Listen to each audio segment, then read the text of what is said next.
The US has apparently supplied Ukraine with significant numbers of attackers of various types.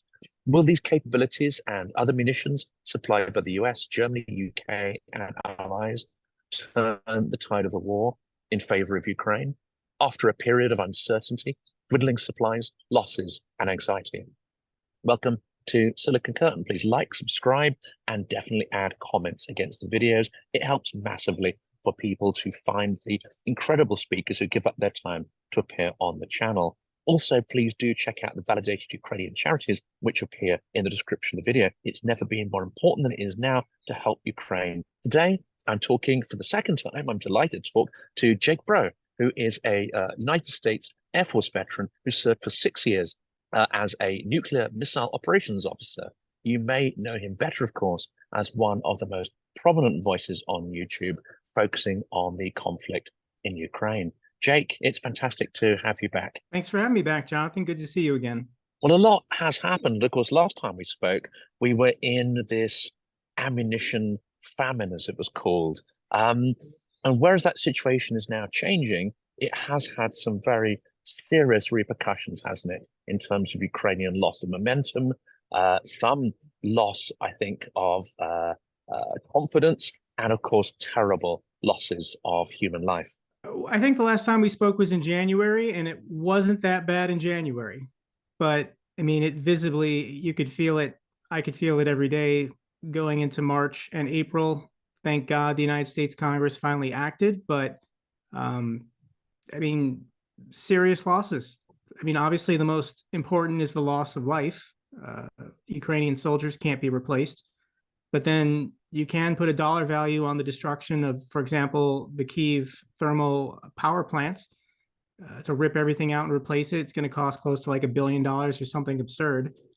If we had just passed this package 8 months ago like we were supposed to, or even 6 months ago with a small delay, Ukraine still would have had the air defense systems to protect hospitals and schools and everything they've lost because, yeah, they were starved both of ammunition on the front lines, but also of air defense missiles that killed a lot of people when Russia can get through. And now the aid package is starting to come through. It may take weeks, maybe even months because of logistical issues, but it is being delivered. But what next? I mean, is this enough to achieve Ukrainian victory? I think the general military consensus is that it's not. So what needs to happen now? I do want to say, just because we passed this bill last month in the United States Congress, that doesn't mean we're good for a year. MAGA Republicans blocked it for 6 months. So basically $60 billion in aid is going to be condensed to be handed out over the next 6 months, half a year. We're not losing $30 billion just because people like Marjorie Taylor Greene were able to successfully block this. So I do think we have to get past the November election. No politician wants to talk about additional military aid prior to November 5th. That's fine. Ukraine will do fine. But come December or January, we need to have this conversation again about the next military aid package. And we have to stay true to our word as long as it takes. Russia cannot be rewarded by being allowed to keep any occupied territory, because the lesson that Vladimir Putin will learn is, well, if I just waste my military resources and allow my people to die, I eventually will expand my borders. I can redraw the map of the world. We're going to see how resilient Russia is come this winter. If you were paying attention last winter with all the utility failures, all the protests, we know once we get past the May 9th Victory Day parade, there's probably going to be another mobilization. Another 300,000 Russian men are going to be sent to the meat grinder just in time for Ukraine to roll out their new stockpiles of artillery on them. But we're going to have to reach a breaking point for Russia. It will inevitably come. And of course, I mean, when we look at some of the narratives, especially some of the narratives that were doing the rounds in the MAGA GOP, and these narratives have been very effective at delaying the provision of munitions and getting this bill passed. We also see one of those narratives being that Europe is not pulling its weight. This is the continent of Europe. This is our backyard. That's been very successful, and we heard during the Trump administration He did, and maybe justifiably, make a point around that. What is the onus on Europe now to not just rely on the US, but to really ramp up the supply of munitions? Do you see any signs that that is happening as well? First of all, everything that Donald Trump said was a lie. That's just what he does. Uh, Europe has been doing enough. You can't just look at military aid. The United States has been hoarding weapons for 70 years. So obviously, we have more weapons to give. That should be the focus of the United States. But as far as humanitarian aid and economic aid, financial aid coming from the EU, European countries, the help and aid that Europe has given has far outweighed what the United States has done. I don't want to diminish what the United States is doing. We just have more weapons. The Europeans have more bread and butter. It all adds up. But Donald Trump is always going to lie about the numbers and complain about the numbers. The speculation this week is that he's not happy with the requirement of, it's a guideline, it's not even a requirement, 2% spending of your GDP on defense. Because the United States goes higher than that, he's going to move the goalpost. And if he gets elected in November, he's going to start criticizing European countries for not spending 3% of their GDP. It doesn't matter what Europe does. If I'm being honest, with the MAGA base, it's popular to just trash Europe. Trash Germany, trash France, trash the UK. For a lot of MAGA supporters, they don't have a passport. They never traveled to Europe. They don't care about Europe. So I think when Trump attacks Europeans or complains they're not doing enough, he's just trying to appeal to his base. And that makes it remarkable to me. And I've had a couple of conversations about this with a number of people who are sort of quite close to the process. But it was something of a surprise when Speaker Johnson came out, made a speech. I mean, he's had a lot of fine words before, and then it hasn't been followed by action. This time he came out, made an impassioned speech, and got the aid passed.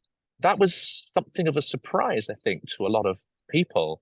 What do you think changed behind the scenes? And even Trump seemed to, well, the assumption is he gave his tacit approval for that bill to pass, and his language was softened as well. So what on earth has happened? There was a meeting between David Cameron and Donald Trump at Mar-a-Lago. And this was like 2 days before Speaker Johnson visited Trump in Mar-a-Lago. And then the next week, Johnson flipped. I know the Polish president Duda also visited and met with Trump. So I think I want to believe that European leaders got on the phone and were willing to make that trip to Florida in person and spell it out for him what's on the line and what his next term, if he wins in November, will look like if he abandons Europe. If he just says, screw you, everyone in Europe, America is now a closed system. We've got the Pacific Ocean, the Atlantic Ocean. We don't care about anyone outside of it. This is insane because there's over 1 million Americans living or working in Europe right now. We have deep financial ties. The EU is our largest trading partner. I mean, I can give you basic facts about how important Europe is, but I don't think that swayed Trump. I think what Trump cares about is polling numbers. And supporting Russia is a losing issue here in America. When you look at polls for Americans, do you support additional military aid for Ukraine? It's consistently above 60%. So Trump flipped on Russia, support for this aid bill, to relieve the political pressure because he didn't want to talk about this prior to the November election. If the Russians spent the next 6 months continuing to blow up hospitals and power plants and dams and schools, every campaign event that Trump does, a reporter is going to ask him, what about Ukraine? So he just wanted it to go away. I don't think Donald Trump supports or cares about Ukraine. Mike Johnson is a puppet. He just does whatever Donald Trump tells him to do. So Trump wanted this issue to go away. Mike Johnson went to Florida to get permission to do this in person. The next day, Mike Johnson comes out and says this is happening. It's not any more complicated than that. That's extraordinary. I'd also heard that Johnson was introduced to I think it was a sort of Baptist minister, a Ukrainian. That's a feel-good story, but I Yeah, don't think Johnson cares about the lives of anyone outside of Israel. I mean, Israel seems to be the only country he cares about. But Christians in Asia, Christians in Africa, Christians in South America, Mike Johnson doesn't give a shit. Just being honest. that's But we, I we can like that repeat that. directness. Yeah, We can repeat that narrative that Baptist ministers got to him because Russia has destroyed hundreds of churches in the occupied. You would think that would sway a normal human being, but Mike Johnson is a political creature. I listening to that guy and seeing how easily he lies, I view him as soulless. yeah, and that narrative, didn't work the previous 6 months, previous 8 months. So I think that's an interesting point there. If we turn to that, however, we see a number of things are changing, but a couple of things aren't. And I was at an event yesterday with a guy who was a senior national security advisor in Obama's, I was about to call it regime, administration. It was an elected administration. And he was going through, in a very honest fashion, actually, all the things they got wrong. And it was a really interesting discussion, what they didn't understand about Russia, what they got wrong, how the ground was laid to enable and allow Russia to do what it's currently doing, and discussed sort of NATO as well. That's all well and good, but I suspect, and I'd love to hear your view, we still haven't quite learned the lessons of how Russia functions. We, despite the aid being delivered, despite the attack, and despite everything, we seem to be escalating in a proportional way, whereas Russia always seeks to out-escalate, always seems to do something outside of our frame of reference that we won't expect, be more brutal, work through proxies. We've got grey zone warfare now. We've got the Middle East flaring up, and I suspect Russia has some kind of dotted line towards that, and various other conflagrations around the world, sub-Saharan Africa, etc. And we're still on this track where we escalate in a kind of rational, delayed manner, and Russia does what it does and is still out competing us in some ways. Democracy is complicated and messy. Compromise is difficult. Unitary systems where one authoritarian makes all the decisions and everybody hops to it is just more efficient and faster. I think philosophically, prior to the collapse of the Soviet Union, we didn't have a divide of democracy versus authoritarianism. The Western Alliance was fine with authoritarians as long as they weren't communist. It was all about stopping the spread of communism. So when communism was defeated, when the Soviet Union collapsed, and there's all these dictatorships around the world, that's when it started getting uncomfortable, because what is the new divide now? And I can give you my favorite example, South Korea and North Korea. South Korea was a pro-Western dictatorship that the United States propped up and maintained until 1994. And the reason why, South Korea today, you wouldn't think of this, you wouldn't imagine it, but the reason why is if you allowed democracy in the age of communism, people might vote for communism. Kill all the rich people, take their stuff, redistribute it. You can get a majority support for that in an impoverished country. So the United States was suppressing democratic movements around the world, because if an authoritarian, if a communist can win an election fairly one time, that's the end of free and fair elections. But after communism was defeated, all these dictators around the world, and what do you do with them? We had to normalize relations. We had to accept this new world of, there's a dictator here, there's a dictator there. We have one rule. The United States has one rule. Stay in your own country. If you want to kill your own people, if you want to imprison your own people, whatever, stay within your own borders. We'll buy your oil. We'll trade with you. You can even show up at the UN. Maybe we'll even have an occasional state event for you. And Russia broke that rule. Russia's not happy with it. Putin looks at the borders of the old Russian Empire and he wants to roll back the clock to 1918. That's madness. Simple as that. That's endless wars.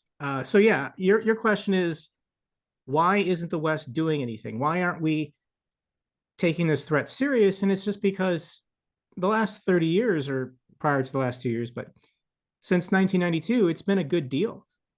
The pact that the Western Alliance has made with dictators around the world.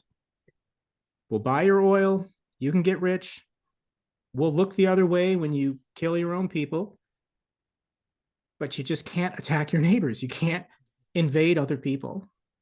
And Putin is not okay with that deal. And this is the interesting point, isn't it, Jake? And this is the discussion I've been having. And I think it's still, we've seen certain discussions being outside the envelope, and then they become normalized. I remember asking Ben Hodges in the first 6 months of the war whether Ukraine to win would have to take the war onto Russian territory. And that question was so sort of shocking, I think, to most people at that point, and not really discussed. And people were like, no, they didn't even want to go there and consider it. Of course, now we're seeing the irregular freedom legions, or whatever they're called, the Russian legions fighting in Belgorod, Kursk, etc. And just this week, David Cameron has said you can use Storm Shadow, whatever, to hit the territory of Russia. It's taken 2 years for what was considered absolutely outlandish to become acceptable. My thoughts is, well, what else should we be talking about now to enable Ukrainian victory that is off the table at the moment, but in 6 months, 9 months, 12 months time will be normalized and will hopefully help towards Ukrainian triumph. If this war, for some reason, God forbid, is still going on a year or two from now, let's just start blockading Russian ports. Nothing gets in or out. We're not going to sink anything. We're not going to kill anyone, but we will detain some ships if Russia tries to get stuff in and out. But I mean, that idea is outlandish today, just like you made the analogy of the UK allowing Storm Shadow cruise missiles to be used on the territory of Russia. Saying that that would happen 2 years ago, people would think we were nuts. So things are going to get worse before they get better. And yeah, there's a list of ideas I can come up with, technically, that are non-lethal, to make life really painful for the Russians until they give up on their occupation. I guess the number one thing we could properly enforce the blockade that's already supposed to be there, which is preventing sort of goods transitioning through Central Asia, preventing electronics and components for Russian missiles, machine tools. It's only at this point now, I think, that the US and certain European countries are just starting to look at some of those loopholes. It's been more than 2 years. I'm going to toss this idea out there. I think Ukraine should be sinking empty tankers. Obviously, don't sink the tankers when they're sailing out and they're full of crude. We don't want to cause an ecological disaster. But if an empty tanker is going back to Russia to refill up in violation of all these sanctions, just sink the ship. Get a drone boat, figure out how to do it. We need to economically devastate the Russians. I understand what I just said is controversial, but this is all-out war. Russia is going for genocide. Their goal is just to kill as many Ukrainians as possible. Women and children, elderly, whoever. They don't care. Similarly, if we look at the Ukrainian attacks on Russian energy infrastructure, I don't think you or I would find that in any way, either surprising or unacceptable, given where we are.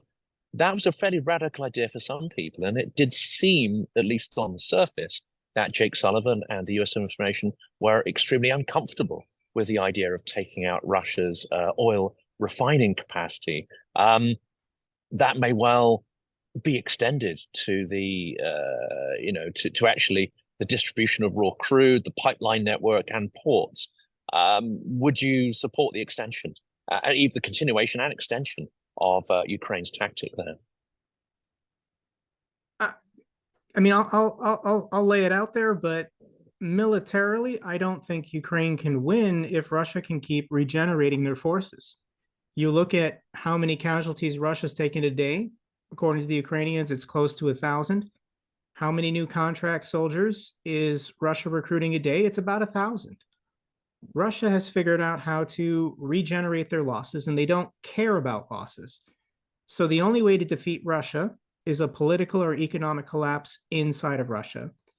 Everything that everyone in the world can do, death by 1,000 paper cuts, anything that hurts the Russian economy to any degree, it needs to be done to just hasten this. It's a mercy on Russia if we can cause them to politically or economically collapse sooner before more of their sons and brothers and fathers die in this pointless war. There's only one person that needs to lose their head for all this killing to stop, and it's the guy at the top. It's Putin. That's it. And even if someone else gets in who is fairly unsavory, they're going to be fairly distracted, aren't they? Consolidating their regime within Russia, going to have a period of a decade or so at least, where a new dictator or a new strongman is going to have to reconsolidate their power. It will be a new dictator to replace Putin, but the West will offer this guy the best deal in the world, the sweetest deal in the world. They will legitimize him and they will recognize him as long as he just pulls out of the occupied territories and ends this war. It'll take time. There will be rounds of negotiations, but the West will embrace whoever this is that wants to be the new czar of Russia for life, as long as they go back to that one rule: you can't attack your neighbors and redraw the maps. And of course, the oligarchs can get back to their villas, etc. I was listening to a Russian commentator he said, we can't know for sure, but when you had the coronation of Putin, he was saying, look, there's at least double figures of the number of people, percentage of people in that audience of Putin's coronation who would love for him just to snuff it and for all this to end so they could go back to where they were. I mean, that won't happen. We won't have a full return to how it was prior to full-scale war. But yeah,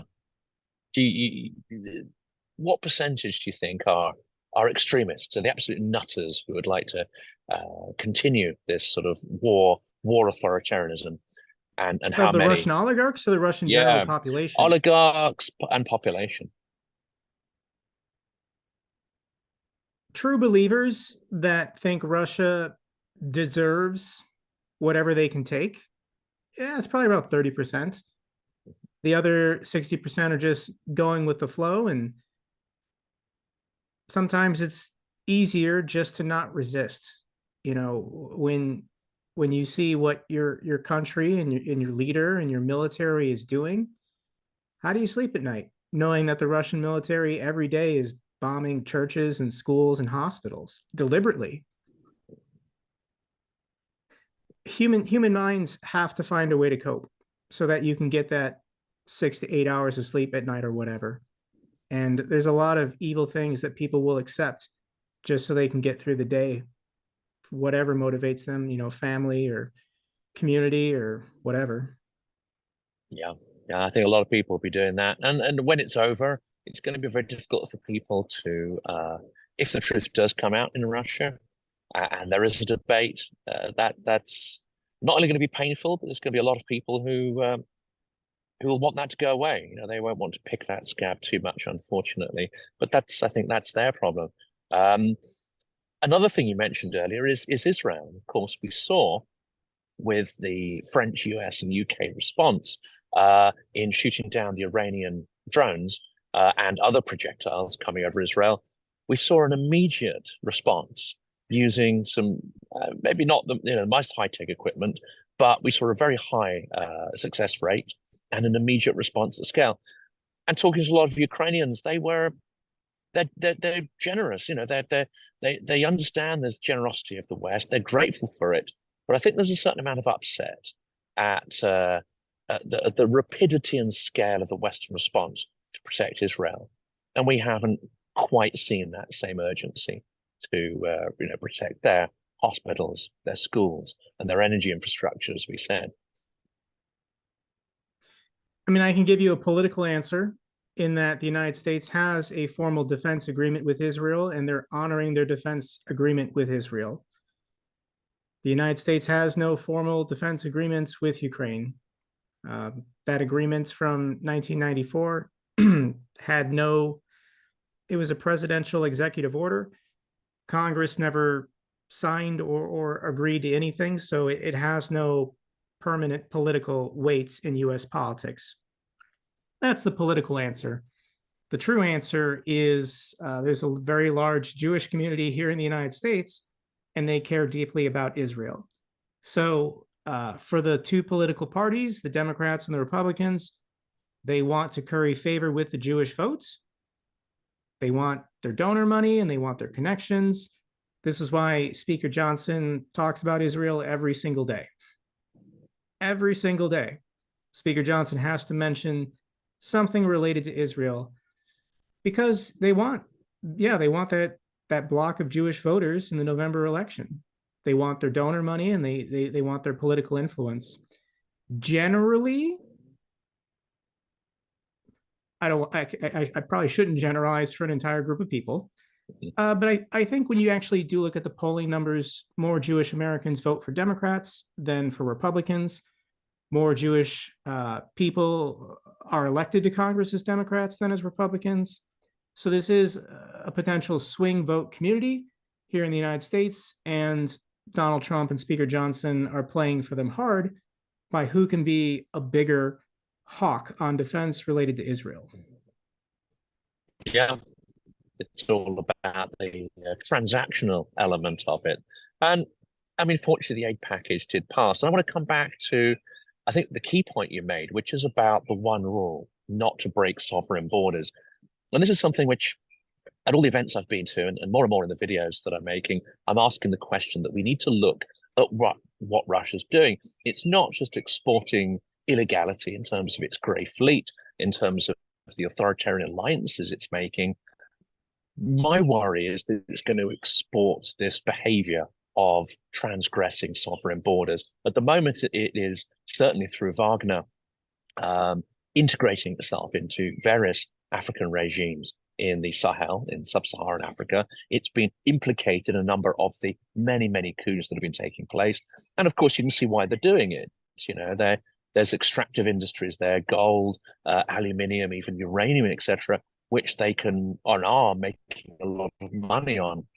The real concern here is that they're going to, at some point, start exporting this change of borders as a way of integrating their power and kicking US presence out of Central and even sort of West Africa and even other parts of the world. Is this something that's occupying your mind and something we should be focusing on?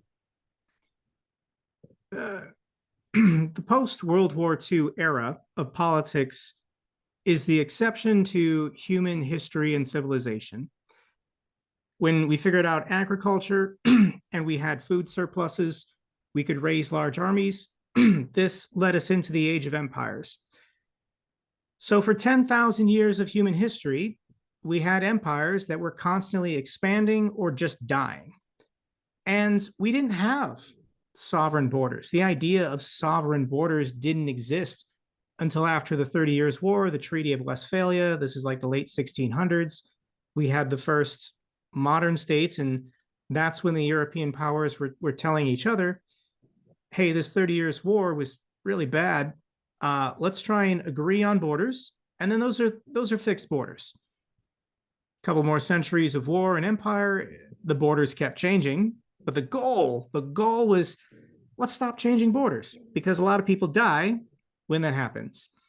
So in 1945, when the United States sat down all the allies at the Bretton Woods Agreement, they said, we're not doing this anymore. The age of empire is the age of saying, well, this territory belongs to me, and that guy also says that territory belongs to him. They're just going to fight about it occasionally. So this is like a new concept that you and I have lived with our entire lives, but for human history, this is brand new. The natural state of man, the natural state of authoritarians with supreme unchecked power and wealth in their own country, is to expand, to just attack their neighbors, kill them, and steal their stuff. So this is what Iran wants to do, China wants to do, Russia wants to do, North Korea wants to do, because it's just a repeating pattern that can't be broken. The United States tried to break this pattern.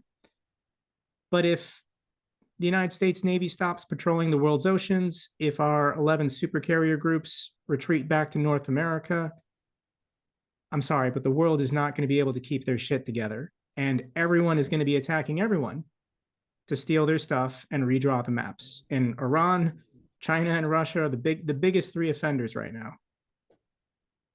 And it's a key topic, isn't it? I'm doing more videos as well with Ukrainians who, unsurprisingly, are the most vocal about this. And this is Russian imperialism and the mechanics and how it works and how it uses information, mythologized history, and all the other stuff. And I think it's important to kind of address this and look at it. But it's a difficult topic, isn't it? I suspect that many policymakers in the West simply do not have an idea of how to tackle Russian imperialism or any idea of what kind of Russia they want to see after it's defeated in Ukraine. We don't care what Russia does inside of Russia with Russians, but they have to stay in their own country. That's the deal. I would love to have a peaceful and democratic, prosperous Russia where the vast wealth and resources of their country goes to benefit their people. But given Russian history and culture, they have no precedence to have a responsible and fair government that actually treats their own people well. It's really bleak, really dark, really depressing. And I think the best case scenario for the Russian people is if they just break up. It's 140 million people, break it up into 14 Belarus-sized countries, have smaller local representation, more responsive to the people in the area. Yes, there's going to be winners and losers. There's going to be rich states and poor states, but we have to stop this pattern, this repeating pattern of the concentration of wealth and power in Moscow that always leads to millions of people dying. And of course, Russia has been very effective at erasing those local identities. But there are some countries, and it's not necessarily happening internally, but the countries that did form part of the colonial entity that broke up when the USSR broke up, Georgia, Armenia, for instance, they are, or at least Armenia is pulling outside of Russia's orbit, is moving more towards the West. And Georgia, who has I would say, Russia-friendly government, that's at serious risk of a new Maidan process. So do you think the periphery, the former colonial entities, will break free of Russia's influence before the internal territories within Russia? If Russia's military is broken, then yeah, these people want to be sovereign and independent and free. I don't see why anyone in Kazakhstan cares at all about Russia, aside from their economic and trade relations. But Russia, Putin wants to get the band back together. You know, his goal is to just eventually reabsorb everything, get back to the 1918 borders or the 1991 borders. But it's never going to end. When you look at the Iron Curtain and what how Europe was divided, even if Putin doesn't outright invade and annex territory, he's never going to stop undermining the democracies in Bulgaria, Romania, Poland. The goal is to fund and back right-wing fascist politicians that can get that 51%, because a fascist dictator has to legitimately win the first time. And then as soon as you're in the office, crack down on free media, destroy the courts, subvert the legislature, and then never leave office. Just pull a Lukashenko, a Viktor Orban, just never leave office. But you're a pro-Russian government, and Putin will give you money, he'll give you weapons. All you have to do is not be a democracy. An oligarchy is, there are a number of mechanisms for Russia to exert its control, but oligarchs are a critical one. I think we were discussing this in an interview with a Georgian. There's a unique circumstance in Georgia where, unlike Ukraine, which had multiple oligarchs, many of them competing with each other, Georgia pretty much has one, and his wealth amounts to around 30% of the GDP of the entire country. So it's a fairly, crazy state of affairs. I couldn't quite believe that figure, but I got it confirmed by a number of people. Russia will utilize that ruthlessly, won't it?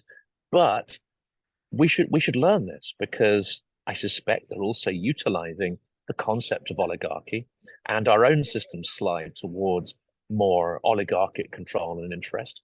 And as you mentioned earlier, big donors, etc. How do we make our systems more resilient now that we have a much clearer idea of the kind of tools of influence and coercion that Russia uses?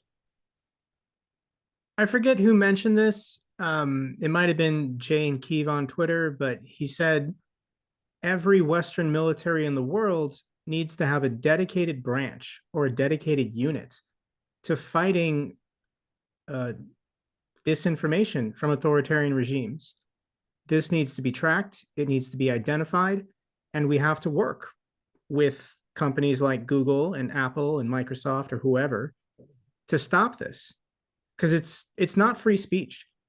It's not free speech when somebody can pay money to have tens of thousands of bots spamming propaganda and a blatant lie. If Elon Musk wants to die on that sword and say that should be protected, when it's killing us, like it's killing our democracies, and we need to have serious conversations, because that's not free speech, and we have to put a stop to this. I mean, I can give you examples, but it's obviously, you can, if you have enough money and you know how, you can brute force people into believing things that are obviously not true. And I think it's interesting. I mean, watching your channel, watching a number of channels that have appeared, Vlad Vexler and others, and realizing that, okay, we reach a certain number of people. We're not necessarily going to change everyone's opinion or reach everyone, but it is having effect. How do you think what we're doing can help to turn the tide of propagandistic BS? What's that? What's that? Mark Twain quotes: "A lie can get halfway around the world before the truth can even get his shoes on." So it's hard, I shouldn't be the guy. When I reflect on my own YouTube path, my own YouTube career, I even ask myself, like, I have imposter syndrome. Like, why is it me doing this? I should be talking about credit card bonuses and trading options, which is what I was talking about prior to the war.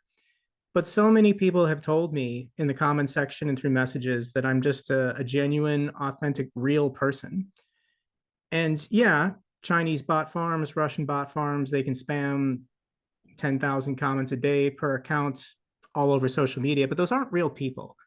You don't see their face. You don't know their human story. So when people tune into you, or they tune into me, or they tune into Dennis or Arthur or whoever, these are real people with real histories, real names, and you can build a human connection with them, which is something that Russian bot farms can't do. And if we want to be honest, the people who support Russia are all serious creeps and losers.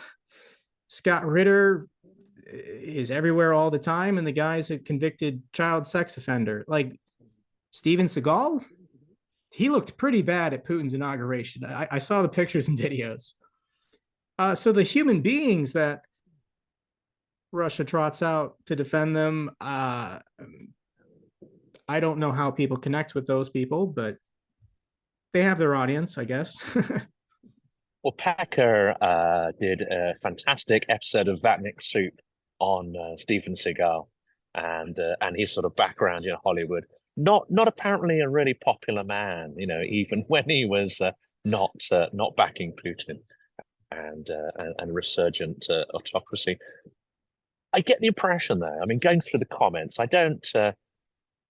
I have to check myself, because when I first set up the channel, I'd reply angrily, a bit of a keyboard warrior on the old comments. I'd get sort of personally affronted by some of them. And I've sort of learned to kind of calm down and think reflectively. And you see patterns of language that actually occasionally you will get people who are repeating Russian narratives, but who I feel are genuinely reaching out and not just trying to sort of spam the comment section. And those ones I do try to engage with. What's the sort of pattern you see on your channel? Because of course you got a huge audience. You have a lot of bots. The success rate of trying to convince somebody who has fallen victim to Russian propaganda is very low. The fact that in a comment section, like if I were to be able to sit down with them in a coffee shop for an hour, I think I could convince them on a one-to-one basis. But in the comment section, if I wasted my time replying to them, trying to reach them, it's not going to happen. And I hate this, but the answer is just to be relentless and louder with my narrative to exhaust them. Because I do think this has happened. I think in the last 2 years in the comment section, there were lots of people who were pro-Russian. But I think they're tired. Like, I think they're sick of it. When you look at how far the Russians have advanced in the Avdiivka direction in 2 years, 2 years of fighting, hundreds of thousands of dead, and they've advanced 22 kilometers. It is extraordinary, isn't it? for idiots who support Russia, you know, every time they take one of these small villages like Ochurentny or whatever, and it's like the fall of Berlin again. And I'm like, you guys are losers. Losers if you're cheering on the capture of this village with a pre-war population of 500 people. I belittle them. I disparage them. I want them to feel like clowns and idiots for following Russian disinformation and falling victim to this. And they don't have to flip. They don't have to become pro-Ukrainian, but they do need to shut the hell up, and they need to stop harassing people and pushing this narrative. So if they just go away and be quiet, I'll accept that. But yeah, I just have to be relentless with my narrative, with my facts, my truth, my evidence, my maps. And I've never wavered. Russia is going to lose this war. And this is a fascinating question about winning, because of course a lot of the troll comments, a lot of the people who actually bought into Russian narratives, but who are trying to be genuine, all of them eventually pivot on this idea that Russia has gained something. Somehow, in the sum total of its aggressive war, it's gained something. When you look at it, though, I mean, they've trashed their economy. They've lost hundreds of thousands of people physically on the battlefield. Millions of people have fled the country, some of their most talented and educated people. And the remaining population have lost whatever semblance of agency or expression they might have had. Everyone's just sort of keeping their head down, not saying anything. I think every Russian knows they live in an autocracy. Every Russian knows that their free speech, as such as it existed, has disappeared. The sum total of loss is huge, isn't it? I mean, Russia has trashed its soft power, trashed its economy, and essentially it's busy trashing whatever it remains of its reputation. Russia has no future. Demographically, they have no future. Young people, ethnic Russians, I mean, there's a high birth rate amongst minorities and people from the Caucasus, immigrants, Muslims. But as far as the Orthodox ethnic Russians, they're not having kids and they're dying off. And, you know, their culture of, you know, if toxic masculinity could manifest itself as a sovereign state, it would be Russia. And I don't think Russian women appreciate it. You know, their husbands beat them or they're abusive alcoholics. Like, why are you going to have 6 kids? I understand 100 years ago, that's just what women accepted and did. But in the modern information age, when women can see how other women in other parts of the world are living, no, they're just protesting with their wombs, basically. And ethnic Russians are going to die out as a response unless they change their society and they become a more free and fair place. But Putin's running the gambit, and he's going to see if they can pull this off. You know, they've got their cheerleaders in the West who love Russian culture. Love it. You know, if you want to murder someone from the LGBT community, go ahead. You know, I think that is the draw for a lot of really nasty people living in the West. Is it okay to be cruel to immigrants, to be cruel to Muslims, to be cruel to the LGBT people? That's a sick narrative that I don't talk about in my videos as much, but I think it's there, and it's pretty bleak. And we can talk about the economics, but Russia has no future. No, I mean, this is what I'm going to tackle with Konstantin in the next one of our chats, because it's interesting talking to people, behind the scenes who have connections still with the business community in Russia. And we see the headline stuff around hitting the energy refineries, etc. What we don't see is stuff going on behind the scenes, the hike in taxes, the stealth theft of profits from businesses that are still making money. And then what we're also seeing, I mean, if you're familiar with the story of Bill Browder and how much his capital was stolen by bureaucrats, well, that's now happening to thousands of businesses where Z patriots, loyalists, scumbags will pay an apparatchik to have them steal the business of somebody else. And then, that business owner will be kicked out or incarcerated or, goodness, even sent to the front. You're seeing that same pattern of theft and illegality being repeated 1,000 times over. So that collapse of Russia is hastening, perhaps more than many experts appreciate. It's a smash and grab right now. Anybody with the force and the lack of a moral conscience can, do whatever they want now, as long as they're loyal to Putin. As long as you stay loyal to Putin, cannibalism is okay. Literally, they have cannibals being released from prison and sent to the front lines in Ukraine. I might have to bleep that out because use of that word got my last video demonetized there. Really? Wow. It was either it's either the M word or the, but something kind of went badly wrong with that one. And go ahead. Yeah, but it's a fascinating story, and it is terrifying, as you say. This is a gangster in Siberia who cooked and ate the heart of his victim. Right now, Russia's economy on paper is still technically growing because there's so much stimulus occurring. The fact that Putin saved up this 600 billion wealth funds, he still had 300 billion to play with at the start of the war. He's making it rain on these small impoverished towns, a $2,000 a month salary for contract soldiers. This is a huge stimulus for rural Russia, small town Russia. So people are still doing business because the money's still there. But what happens when Putin's wealth fund is exhausted? They're already running monthly deficits. As soon as the money's not there, companies that should have left Russia 2 years ago will finally leave Russia. And their assets will be stolen. Yeah. But I mean, that's at the end of the day, Russia is using the foundations of capitalism against us. The goal of a capitalist is to maximize profits regardless of the humanitarian or environmental costs. The only reason why you would factor in humanitarian or environmental costs is bad PR. That could hurt your business if people are upset you're polluting a river. But in general, I mean, if your goal is to maximize profits, you don't care if people are suffering or dying. So the people Western companies still doing business in Russia, they don't care how many people Russia kills. But when the money runs out, there's going to be this downward spiral, this avalanche effect where, they get out of there because they're not profitable anymore. And it's a compounding effect that is going to crush Russia really abruptly.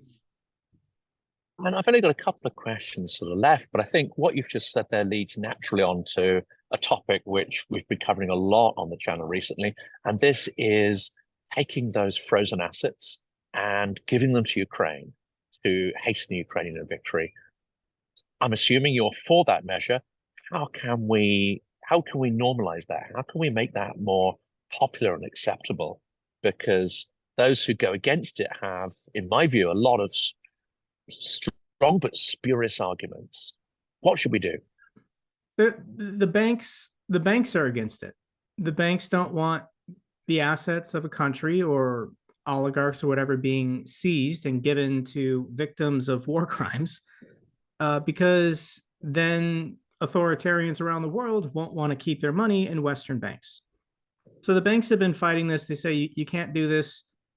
This would cause an economic calamity in your country, France. your country, Germany, your country, the United States, if you start seizing dictatorship money, then other dictatorships will basically trigger a run on the bank. You know, when you abruptly pull out tens of billions or hundreds of billions of dollars, I mean, given the nature of the fractional reserve system, it's your assets, it's my assets, it's the everyday American or Brit who will be caught up in these banks contracting, run on the banks. I mean, the last bank failure we had in the United States was 2 years ago, a year and a half ago, Silicon Valley Bank. Everyone was panicking. Everyone was freaking out about Silicon Valley Bank going under. And nothing came of it. Everything stabilized. But take that event and magnify it by 10, that's what could happen. And this is what the banks are telling politicians. This is why politicians are freaked out about it. What the G7 is doing as a compromise is saying, okay, this 300 billion, we're going to take the interest that's been accumulating from these assets in the bank. We're not going to take the original assets to, you know, not cause a panic, but we're going to take the interest and we're going to use that to help Ukraine. It's not happened yet, but I know a lot of people who are actively pushing for that. The delays as well in getting Ukraine what it needs, and the sort of escalation management, the hesitancy on our side, does seem to have in some ways strengthened Russia on one front, and that is the brutality that they are prepared to inflict. And in particular, I wanted to mention the glide bombs, which are a particularly sort of vindictive innovation by Russia. Very much reminds people, certainly in the UK, of the German V1 weapons. You know, you launch it and off it goes. There's no precision there, but it's nasty psychologically, and it can do quite a bit of damage wherever it hits. You can't really control where it hits. Just point it to the largest city. Where do you see this going? Because Russia has potentially thousands, if not tens of thousands, of these ancient bombs they can strap wings to.